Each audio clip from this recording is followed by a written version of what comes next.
Good morning. This is the sixth lecture of topic origin and evolution of life. Yesterday we already discussed about the concept Darwinism. In Darwinism concept, here Charles Darwin explained five most important concepts. These are here: first, overproduction; second, struggle for existence; third, variation; fourth, survival of the fittest, means natural selection; and last, fifth, most important, origin of species. In here the concept origin of species, Darwin explained that Darwin या concept मध्ये काय explain केलेलं आहे? Here continuation of variation and their gradual accumulation in that species, then here leads to formation of new species. याचा अर्थ काय होतो? एखाद्या प्राण्यानं स्वतःमध्ये सतत आवश्यक असणारे बदल आत्मसात केले, नवीन वातावरणाला मिळतं जुळतं करून घेण्यासाठी शरीरामध्ये तसे आवश्यक बदल करून घेतले, ते पिढ्यानपिढ्या त्यानं तशा पद्धतीने साठवून ठेवले, तर भविष्यात अशी एखादी पिढी निर्माण होते की ती नव्यानं विकसित झालेली असते to suit with new environment. हा तो कन्सेप्ट या ठिकाणी ओरिजिन ऑफ स्पेसीज यामध्ये डार्विननं कॉन्फिडेंटली एक्सप्लेन केलेला आहे.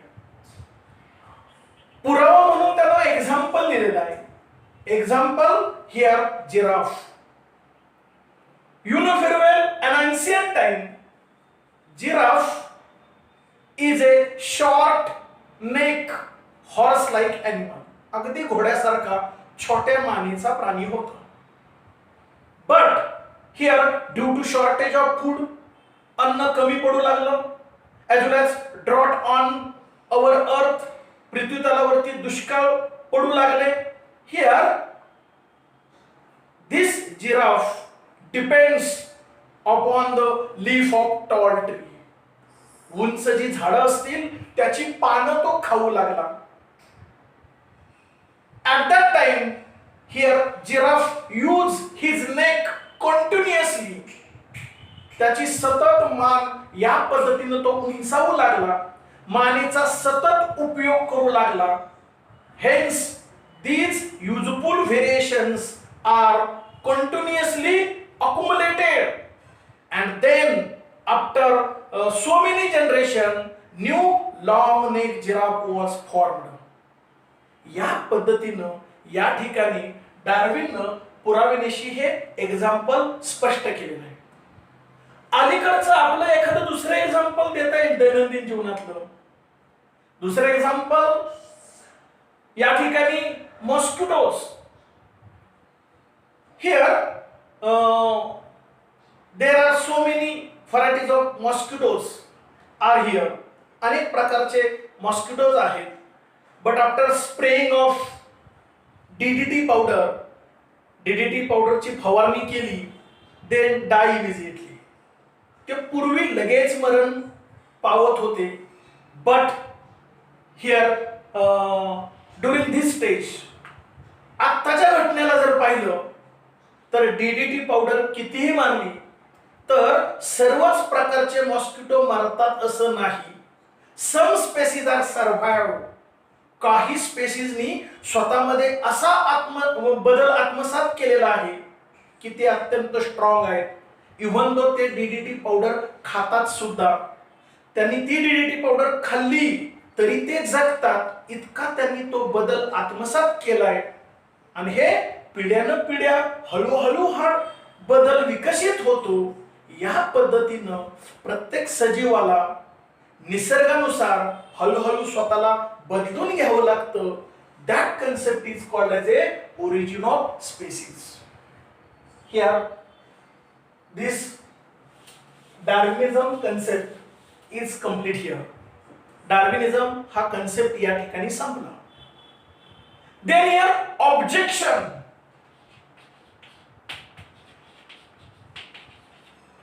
Objection to this Darwinism or drawback. या डार्विनिझम कन्सेप्टचे ड्रॉबॅक कोणते आहेत किंवा ज्याला आपण ऑब्जेक्शन कोणती आहेत? Here Darwin explain survival of the fittest. डार्विननं survival of the fittest explain केलं. म्हणजे जगण्यासाठी संघर्ष करावा लागतो, नवनवीन बदल आत्मसात करावे लागतात, हे सर्व अगदी व्यवस्थित एक्सप्लेन केलं. But he did not explain arrival of the fittest.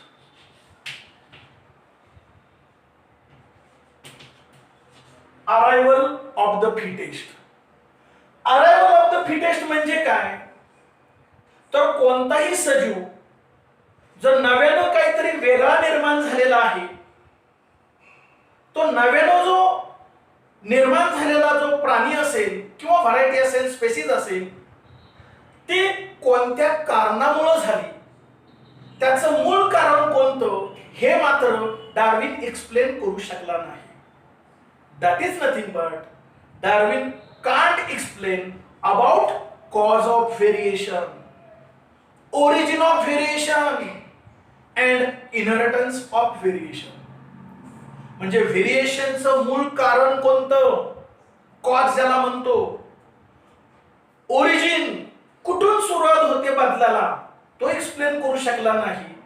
And inheritance of variation, ही व्हेरिएशन पिढ्यानं पिढ्या पुढे ट्रान्समिट कशी होतात याबाबत सुद्धा एकही शब्द डार्विननं काढला नाही.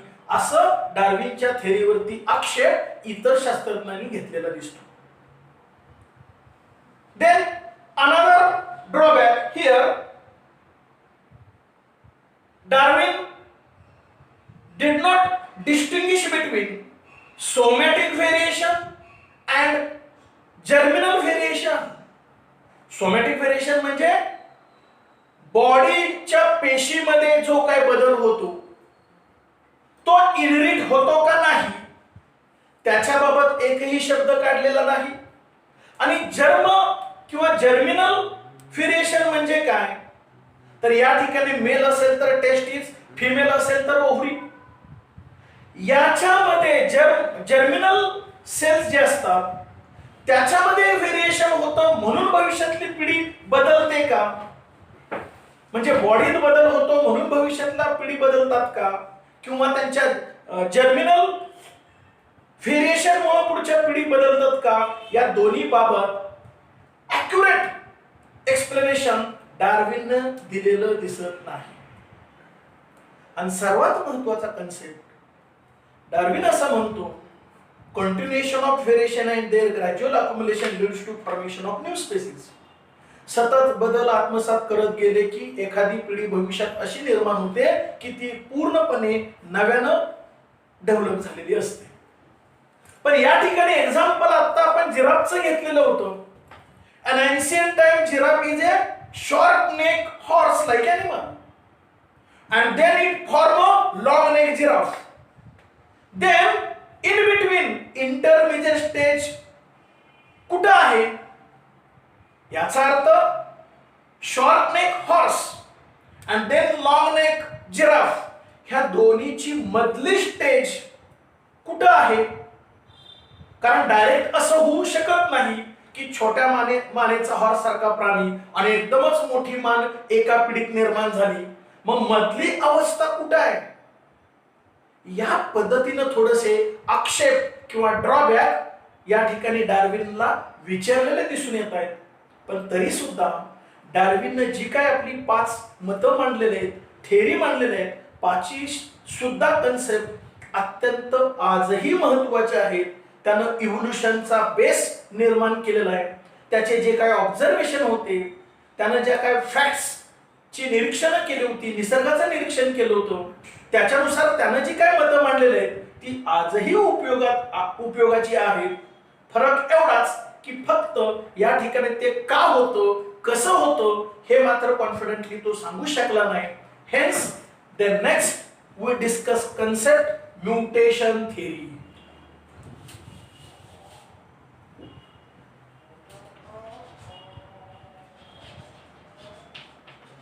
म्युटेशन थिअरी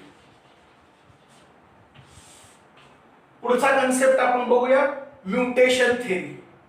तो मी मुद्दाम जाणीवपूर्वक इकडं पॉइंट्स लिहिलेले आहेत, कारण एक एक पॉइंट्स फार महत्वाचा आहे आणि तो सर्वांच्या लक्षात राहणं गरजेचं आहे, आणि म्हणून मी या ठिकाणी पॉइंट्स लिहिलेले आहेत. मग आता म्युटेशन थेरी. म्युटेशन थेरी हे नवीन ऑर्गॅनिझम का तयार होतो, कसा तयार होतो, परफेक्ट याचं उत्तर म्हणजे mutation theory.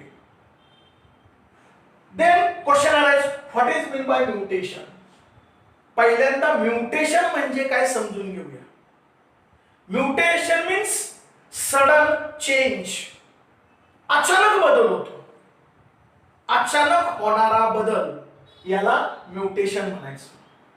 In another word, दुसऱ्या शब्दामध्ये, एनी अल्टरेशन और change in nucleotide sequence of genome of that organism. जो कोणता प्राणी किंवा वनस्पती असेल त्याचं जे हेरिडिटरी मटेरियल म्हणजे समजा डीएनए असेल, डीएनए कशाने बनतो, नायट्रोजनस बेसचे सिक्वेन्स असतात, ॲडेनिन, ग्वानिन, सायटोसिन, थायमिन या पद्धतीनं असं असतात. आणि त्याचे जे न्यूक्लियोटाइड, न्यूक्लियोटाइड म्हणजे काय, या ठिकाणी one of the nitrogenous bases समजा ॲडेनिन, त्याच्या पाठीमागं पेंटोज शुगर आणि त्याच्या पाठीमागं फॉस्फेट, याला आपण एक न्यूक्लियोटाइड असं म्हणतो. आणि हे न्यूक्लियोटाइडचा सिक्वेन्स असा वन बाय वन डीएनएच्या थ्रेड वरती असतो किंवा जीनोम ऑफ दॅट ऑर्गॅनिझम वरती असतो. आणि या न्यूक्लियोटाइड सिक्वेन्स मध्ये म्हणजे या सिक्वेन्स मध्ये अचानक काहीतरी बदल होणं, सडन चेंज होणं, actually that concept is called as a mutation. याला म्युटेशन असं म्हटलं जातं. There are so many reasons behind mutation. Mutation का होतं त्याची अनेक कारणं आहेत. वी सी नेक्स्ट लेक्चर, त्याची कारणं आपण पुढच्या लेक्चरला समजून घेऊया. आता फक्त एवढंच समजून घेऊया की म्युटेशन म्हणजे सडन चेंज और any alteration in nucleotide sequence of that organism, याला आपण म्युटेशन असं म्हणतात. Here this mutation first explained by scientist Hugo de Vries. Hugo de Vries या शास्त्रज्ञानं in 1901 1901 साली explain first about mutation, then that concept is called as a mutation theory. Here actually this Hugo de Vries work after मेंडेलनं अंदाजे 1900च्या कालखंडामध्ये आपला experiment केला. मेंडेलनं experiment केल्यानंतर ह्युगो डी व्राइजनं आपले एक्सपेरिमेंट केले with the help of evening primrose plant. Evening primrose नावाची जी वनस्पती आहे त्याच्यावरती त्यानं त्याचा एक्सपेरिमेंट केला अप टू द 7 जनरेशन. त्या वनस्पतींच्या 7 पिढ्यांचा अभ्यास केला अँड ऑब्झर्व ऑल कॅरेक्टर्स. सर्व प्रकारच्या त्या वनस्पतीमध्ये जे काही बदल होतात, कसे घडतात, वेगवेगळे कॅरेक्टरची त्यानं क्रॉसिंग केलं same like Mendel and explain this mutation theory. मग या म्युटेशन थेरीमध्ये ह्युगो डी व्राइजनं काय सांगितलं, he observe here so many characters are similar, resemble same like parent. जो काही नवीन इंडिव्हिज्युअल जन्माला येतो, ऑर्गॅनिझम जन्माला येतो, तो सेम लाईक पॅरेंट सारखाच असतो. इथपर्यंत मेंडेलनं सांगितलेलं हे खरं आहे. बट समटाइम्स, कधी कधी some variations are awkward. Sudden change takes place. अचानक काहीतरी बदल होतो. हा जो अचानक बदल होतो एखाद्या नवीन जन्म घेतलेल्या ऑर्गॅनिझम मध्ये, that is nothing but mutation. हे म्युटेशन मुळे घडतं, हे इथं कॉन्फिडेंटली मांडलेलं दिसून येतं. म्हणजे पॅरेंट कॉमन आहे, पण त्याच्यापासून जन्माला आलेला जे काही इंडिव्हिज्युअल असेल, ऑर्गॅनिझम असेल, तो पॅरेंट पेक्षा अचानक वेगळा निर्माण होतो. That variable organism is called as a mutant. Here, from this variable individual, there is no formation of normal plant.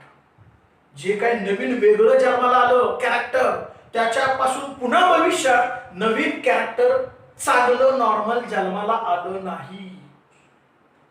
Mutation पासून किंवा म्युटंट कॅरेक्टर पासून भविष्यात पुन्हा म्युटेशनच किंवा म्युटंट कॅरेक्टर जन्माला येतं, हेच ह्युगो डी व्राईटच्या लक्षात आलं. या पद्धतीनं म्युटेशन थेरी ह्युगो डी व्राईटनी एक्सप्लेन केलेली आहे. Hence, the characteristics of mutation theories are we write here and we explain with the help of these points. मग म्युटेशन थेरीचे कॅरेक्टर कोणते? तर पहिलं कॅरेक्टर, म्युटेशन्स आर लार्ज, बऱ्यापैकी प्रमाणात होऊ शकतं, सडन अचानक घडतं, अँड डिसकंटिन्युअस, अधूनमधून ते घडत असतं, सतत कंटिन्युअस कधी घडत नाही, अचानक अधूनमधून घडतं. हे सर्वात महत्वाचं पहिलं कॅरेक्टर म्युटेशनचं दिसून येईल. Then second character, these variations are inheritable. जे काय अचानक जो बदल झालेला आहे एखाद्या ऑर्गॅनिझम मध्ये, तो बदल पुढच्या पिढीत जसाची तसा ट्रान्समिट होतो. हेही फार महत्वाचं आहे, म्हणजे अनुवंशिकता दाखवतो. इनहेरिटेबल म्हणजे अनुवंशिकता दर्शवणारा तो बदल आहे, याला म्हणायचं variations are inheritable. Then third, mutation provides raw material for advantageous variation. जर चांगली उत्क्रांती घडायची असेल, चांगला काहीतरी बदल घडायचा असेल, सूट विथ न्यू एन्व्हायरमेंट, नवीन वातावरणाशी मिळतं जुळतं करून घ्यायचं असेल, किंवा नवीन नवीन आव्हानांना सामोरं जाण्याची क्षमता नव्या पिढीमध्ये निर्माण करायची असेल, तर म्युटेशन प्रोव्हाइड रॉ मटेरियल. हे म्युटेशन मुळे खरं तर चांगला काहीतरी नव्यानं बदल होतो, म्हणून म्युटेशन फार महत्वाचं आहे. It provides raw material to the advantageous variation. Then next, there are two types of mutation. म्युटेशनचे प्रमुख दोन प्रकार आहेत. वन इज युजफुल व्हेरिएशन, साहजिकच दुसरा प्रकार असेल harmful variation. Here only useful variations are preserve. जो काय आवश्यक असणारा बदल आहे, आवश्यक म्युटेशन आहे, that can be preserve or accumulate in body of that organism. त्या प्राण्याच्या बॉडीमध्ये ते साठवलं जातं, अक्युमुलेट केलं जातं, आणि म्हणून पुढच्या पिढीत जसंच्या तसं जातं. Here nature select this useful variation. निसर्ग जो उपयोगाचं म्युटेशन आहे त्यालाच सिलेक्ट करतं, आणि हार्मफुल व्हेरिएशनला मात्र काय करून टाकतं? इलिमिनेट करून टाकतं, वगळून टाकतं. आणि म्हणून नवीन पिढ्या नेहमी ऍडव्हान्स असतात. काल आपण पाहिलेलं होतं, आई वडिलांना इंग्लिश बोलता येत नव्हतं, वाचन करता येत नव्हतं, कॉम्प्युटर हाताळता येत नव्हतं, मोबाईल हाताळता येत नव्हता. अलीकडची नवीन पिढी, लहान लहान मुलं इझिली कॉम्प्युटर हाताळतात, इझिली मोबाईल हाताळतात, बऱ्यापैकी इंग्लिश त्यांना कळतं. हा जो नव्यानं झालेला बदल आहे तो चांगला अपेक्षित बदल आहे. हे नेहमी असं घडतं कारण useful variations are preserved. Nature select करतो आणि हार्मफुल व्हेरिएशन काय करून टाकतो? इलिमिनेट करून टाकतो, वगळून टाकतो. The next sixth character, continuous accumulation of useful variation. हे बदल सतत प्रत्येक पिढीत साठवले गेले, तर भविष्यात 2, 4, 8, 10 पिढ्यानंतर जो कोणता ऑर्गॅनिझम तयार होतो तो अत्यंत स्ट्रॉंग असतो, पॉवरफुल असतो आणि जगण्यास लायक असतो. आणि म्हणून व्हेरिएशन महत्वाचं आहे. व्हेरिएशन म्हणजेच काय या ठिकाणी आपण म्हणतोय म्युटेशन. हे या ठिकाणी समजून घेणं गरजेचं आहे. आणि म्युटेशन का होतं ते आपण पुढच्या लेक्चरला पाहूया. पण म्युटेशनमुळे चांगला बदल घडतो, इव्होल्युशन होतं, हे या ठिकाणी आता आपण समजून घेणं गरजेचं आहे. The next here objection to the mutation theory. Mutation थेअरीला सुद्धा लिमिट आहे, त्याच्यावरती सुद्धा थोडीफार ऑब्जेक्शन झालेले आहेत. मग कोणते ऑब्जेक्शन्स आहेत तर 2 महत्वाची या ठिकाणी आपण पाहूया. First about rate of mutation is very slow. Mutation जरी अचानक घडत असलं, हळूहळू घडत असलं तरी ते अत्यंत हळू घडतं. हा त्याचा ड्रॉबॅक आहे. असा कंटिन्युअस कधी घडत नाही म्युटेशन. हळूहळू घडतं एखाद्या पिढीमध्ये, पुन्हा दुसऱ्या पिढीमध्ये कदाचित घडणार नाही, तिसऱ्या पिढीमध्ये घडतं. असं डिस्कंटिन्युअस घडतं, हळूहळू घडतं. हा त्याचा ड्रॉबॅक आहे. म्हणजे उत्क्रांती एका पिढीत कधीच होत नाही, अनेक पिढ्या जाव्या लागतात. का तर म्युटेशन हळूहळू घडतं, म्हणून चांगली उत्क्रांती हळूहळू घडते. उदाहरण द्यायचं म्हणजे आपण पूर्वी हाताच्या सहाय्याने चालत होतो, क्वाड्रुपेडल होतो. आज इरेक्ट पॉइचर आहे, उभा बांधाय. हा एका दिवसात एका पिढीत झाला का बदल? नाही. त्याला हजारो आपल्या पिढ्या जाव्या लागल्या, हजारो लाखो वर्षांचा कालखंड जावा लागला आणि मग आत्ताचे आपण इरेक्ट पॉइचर आहोत, उभा बांधा असलेला आहोत. म्हणजे म्युटेशन हळूहळू घडतं. हा पहिला ड्रॉबॅक. दुसरा ड्रॉबॅक काय? It is due to the chromosomal aberration. इथं पहा कारण दिलेलं आहे म्युटेशन का होते. क्रोमोसोमल ॲबरेशन्स म्हणजे हा एक क्रोमोसोम आहे असं गृहीत धरा, हा एक क्रोमोसोम आहे असं गृहीत धरा, हा मदरचा आहे असं गृहीत धरा, हा फादरचा आहे असं गृहीत धरा. मग या ठिकाणी हा आणि हा हे 2 क्रोमोसोम एकमेकाला असे क्रॉसिंग ओव्हर होतील. कारण अर्धे गुण आईचे, अर्धे गुण वडिलांचे इंटरक्रॉस होत असतात. क्रॉसिंग ओव्हर या पद्धतीने होतील आणि नंतर पुन्हा या ठिकाणी इकडचा इकडे जातो, इकडचा इकडे वरती जातो आणि 2 सेपरेट होतात. म्हणजे या पद्धतीनं मिक्सिंग होत असतं.